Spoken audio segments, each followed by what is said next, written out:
इस बार के चुनाव में भोजपुरी से 4 उम्मीदवार उतरे हुए थे।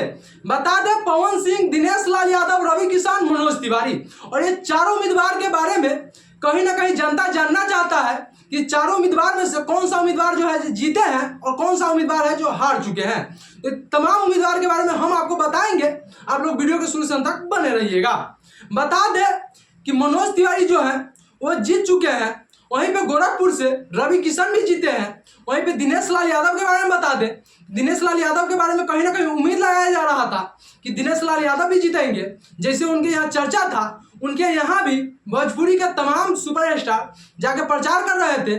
जैसे में आप देखे होइएगा कि भोजपुरी के बहुत ही से जो कि स्टार हैं वो जो कि दिनेश लाल यादव के लिए प्रचार कर रहे थे, तो कहीं ना कहीं उनके लेकर ये उम्मीद लगाया जा रहा था कि वो जीतेंगे, मगर उनके साथ गेम हो चुका है और दिनेश लाल यादव भी हार चुके हैं।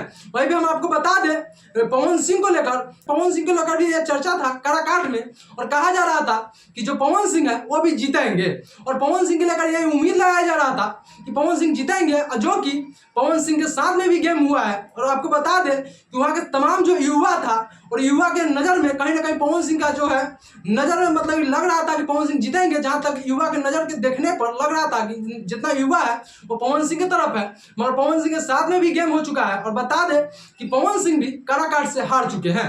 वहीं पे बात बता दें आपको कि ये चारों उम्मीदवार में से 2 उम्मीदवार जो जीते हैं और 2 उम्मीदवार जो है वो हार चुके हैं। जीतने वाले उम्मीदवार के नाम रवि किशन और मनोज तिवारी है। वहीं पे पवन सिंह और दिनेश लाल यादव निरहुआ, यानी कि 2 उम्मीदवार जो है दिनेश लाल यादव निरहुआ और रवि किशन, मैंने दिनेश लाल यादव निरहुआ और पवन सिंह दोनों हार चुके हैं, और मनोज तिवारी और रवि किशन जो है वो जीते हैं। यही चीज हम आप लोगों को बतलाने आए थे। चलिए विशेष नहीं बोलेंगे, आप लोग देख रहे थे समाज की आवाज, और हम आपका दोस्त विकास। जय हिंद, जय भारत।